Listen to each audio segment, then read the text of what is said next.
All right, so I'd like to welcome you all to our first ever Maj the Mag podcast. My name is Kathy Wise. I'm the founder and editor of Maj Magazine, and I'm here with my co-host today, Samantha Murphy, who is our deputy editor. Hello. Uh, I am going to apologize in advance for any technical difficulties that we have as we start this endeavor. But what we've learned as we've started the magazine, we have come across so many incredible women doing so many amazing things, and we really wanted an opportunity to be able to meet them where they're at and talk to them about their background and how they've gotten to where they are. And that kind of means meeting them on Zoom in their homes. With the fun and problems that might entail on our technical end, but we wanted to test this out. And who better than the ladies of modern Mahjong, Donna Kassman and Dara Collins. Thank you so much for joining us, ladies. Thank you for having us. We're excited to be on the first podcast. One of the reasons we chose you was because when we first met with you, you are so smart and so entertaining. And so we wanted to have a great opportunity to talk with you again. Donna, let's start with you. Can you kind of give me a little introduction to yourself and your background with Maj?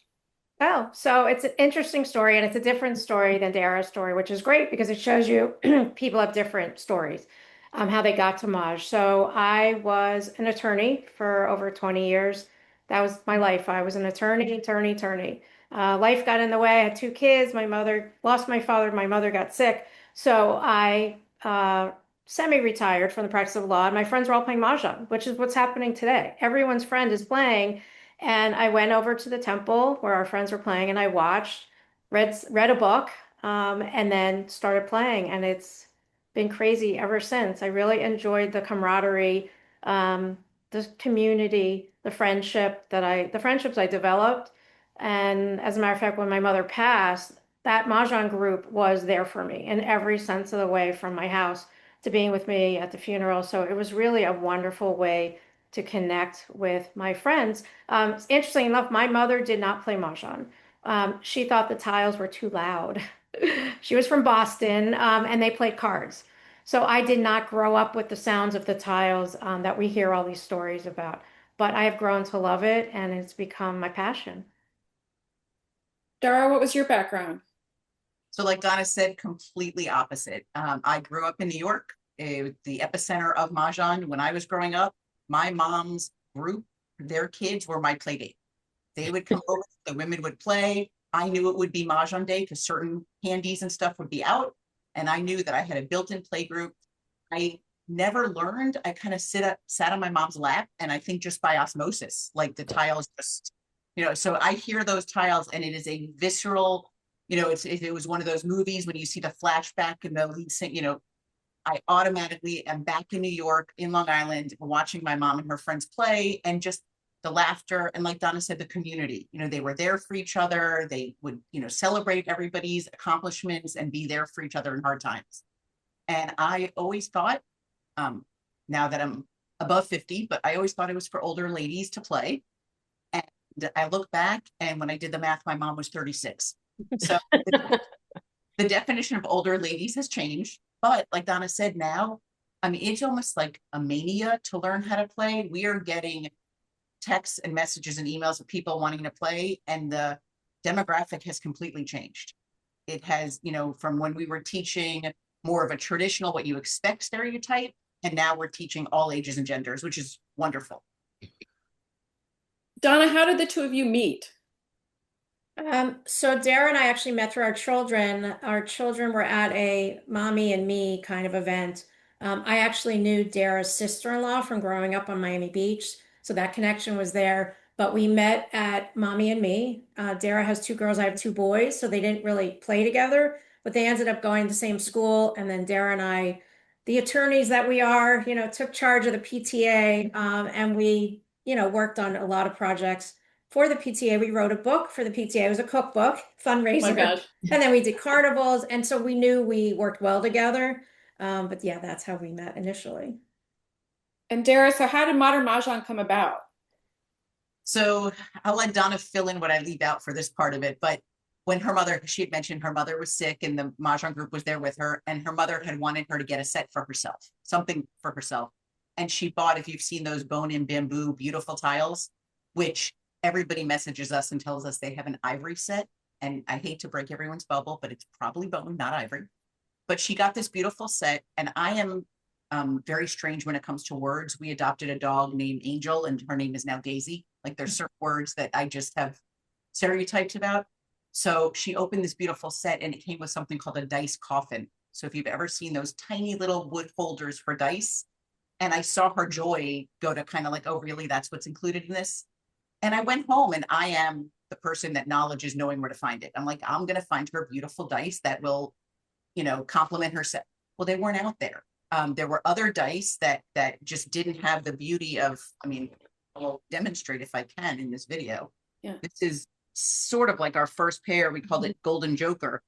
We wanted it to have the National Mahjong League symbols and the beauty of the tiles rather than just being small dice. The tiles are just gorgeous. I mean, as you know, from photographing them, but we just wanted to have something fun. I called Donna. I said, I know this is odd because it's a gift for you, but I kind of think this is a great idea. And we put them on Facebook.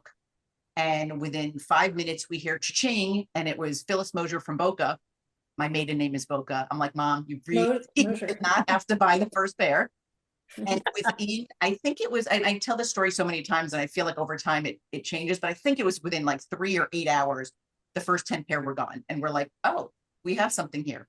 And then that led to, I mean, I don't know how well this will be, but now we do the Year of the Horse, we do panda, golf. We've raised funds for the Alzheimer's Association doing purple dice and dice for them. So it really has just taken off and then morphed in so many ways. When we first started, we said begin with a beautiful roll because we kind of knew that dice wasn't going to be the end of what we were doing. Kind of like how Mickey Mouse is, it all started with a mouse, and we have gone way beyond dice. So it's been a lot of fun. I love that phrase, begin with a beautiful roll. That's amazing. I love that. I just want to show this is an example of a bone and bamboo set. Newer players may not really understand what it is, but it's a bamboo back, animal bone, and the tiles are so beautiful, like Dara said, that to have these little tiny dice with little dots on it or pips is just not great. So that's just how we started. And it's just the artwork on these tiles is absolutely beautiful. So, and Donna, you've got your own set there behind you as well, the set that you designed. Which was actually my first Mahjong set, weirdly is the one that you guys designed. So with Dara's permission, are we going to, we are coming out with the new set, the end of the month. No one has seen this yet. It's just the similar design, but these are fully engraved. This is the one bam. We're just going to show the one bam. Beautiful. Beautiful. This is called Enrobed. So that is coming out the end of the month, and we're very excited. Those are very elegant. Yeah, it's like an homage to a vintage set called Enrobed. They're different colors. This we're doing in the black. So it's not your normal tile. It's very labor intensive to make these tiles. They have to pour the frame and then wait and then pour the inside. And it is, on the pricier side because of the time and the fully engraving of the set. So we're excited, and everyone else is very excited about it too, and very patient. So, Donna, would you talk a little bit about your tile design philosophy on the kind of modern tiles versus vintage traditional tiles? You want to get me in trouble? Yeah. Right in the hard questions. Yeah. Exactly. So, people don't know this a lot about me. I always collected antiques. My mother was from Boston, so was my aunt. We went antiquing all over Cape Cod, Maine.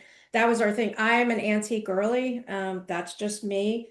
I love the vintage designs on the sets, the old bone and bamboo, the Catalan, Bakelite. That is my thing. I think that you should be able to look at the tile and know what it is. My philosophy is just because something can be drawn and put on a tile doesn't mean it should be put on a tile. So this really is a Chinese game. And that's what we said, the beautiful tiles that you'll see. I mean, people don't do this anymore. So we try to do an homage to, and I just collect vintage sets for the most part. That is mine. my philosophy. I love the vintage sets. Can you tell us a little bit about your vintage collection? Do we have how many hours? Yeah. So, as Dara said, I started off with bone and bamboo. What you look for is the thick bone. These are more valuable. So these sets come in these kind of drawers. I have a whole collection of miniature Mahjong sets, which is my thing because I collect miniature silver and miniature um, designs. So I have an entire collection of mini. They're not even the smaller sets are called ladies, but these are miniature. So you will see. I'm talking Oh, they're so miniature. tiny. Oh my gosh. So a regular bone and bamboo would be this size, and these are tiny, tiny. And what was the phrase, ladies? What tile? A lady's tiles are smaller than these, and then these are miniature, miniature. Okay, ladies in the middle. Okay. Yeah, so I love miniature sets. These are also bone and bamboo. And then I also like the Bakelite Catalan. This is a beautiful set. These are the dragons of the gold medal set that everybody loves. So you can see they are dragons, but with a little fun design on it. And this is also a Catalan set, but it's called Dovetail. It's burgundy on the back. So there's just so many beautiful vintage designs. And I love the fact that somebody played with these a long time ago. So to me, I don't have my grandmother's set, I don't have my mother's set. So for me, this is meaningful that somebody actually played with these and enjoyed them. How So do these you how do you find these? Um, you could do eBay is a big source, Facebook Marketplace, word of mouth. We have some friends in the business that sell sets. And if I know that I want a specific set, I'll call them and say, look for this set. And that's been really helpful. Yeah. So auction sites. There's a Um, like the Zoom that we did, kind of giving people caveats of what to look for, because somebody will say complete set, but complete is in the eye of the beholder. I mean, you have to make sure it's complete for your style. So a lot of times people might buy a set because they found it on eBay, but sometimes it is very difficult to complete it if you don't have 8 jokers and you play by National Mahjong League rules. So sometimes it is better to pay retail from somebody that does the vetting for you. They clean it off, they find joker stickers if you need them, all that. So, Dara, how did you guys go from Dice to having one of the largest Mahjong Facebook groups in the country? So I don't know how to say this. I mean this in all humility. We are not, and I'm going to paraphrase Donna, we don't want to be the lady standing on the grass saying, get off my lawn, but we are very by the rules. And we are totally fine. It's a fun game. It's a game, but we want everybody to have a level playing field, and we create posts and videos and our book by the rules. And we feel that that gave us credibility. I mean, people come to us, all these other big social media accounts will message us and be like, I'm about to do a post about this. Do I have it right?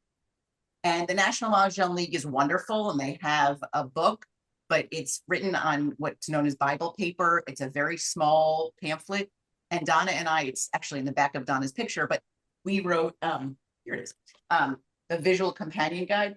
We base it on the National Mahjong League rules, but we make it more readable and brighter pictures and larger font. So I think that kind of gave us the credibility and respect of other players. And it just word of mouth. I mean, it is just grown. And a lot of hard work. I was just gonna say, Dara doesn't sleep. Let's put it that way. My insomnia is everybody in the Mahjong community's benefit. So morning I'm working on graphics because we call them sleep thoughts or Right. Yeah, this morning I sent her a shower thought. So Yeah. it's interesting because as an attorney, I was thinking, God, I worked so hard. I worked every weekend. I was a commercial real estate attorney. So all deals had to close by year end. I gave up every New Year's Eve for over 20 years, every Christmas to New Year's Eve. And I worked so hard. And now I think this is harder because it's 24 hours. It is an online business and it is social media. And as Dara said, it's like having children. You never stop thinking about it. You never stop worrying about your children. Dara and I are always thinking, shower thoughts, sleep thoughts, car driving thoughts, and we're just constantly in motion. Yeah. So, What do you but And find then, it's most? good. Oh, sorry, Dara.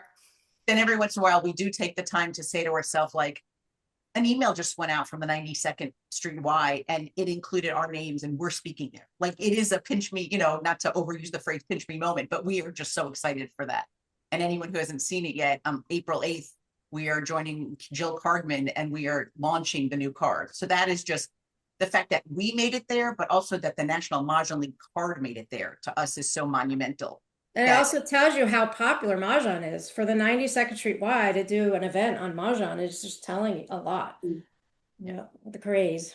and just to backtrack what you said, how we got from where we were to here, there's certain things, and maybe it's the attorney in us or whatever, but we'll have an idea and we are extremely persistent. So I knew from the pandemic how easy it was to learn over Zoom. Like it just naturally worked for both Mahjong and Canasta.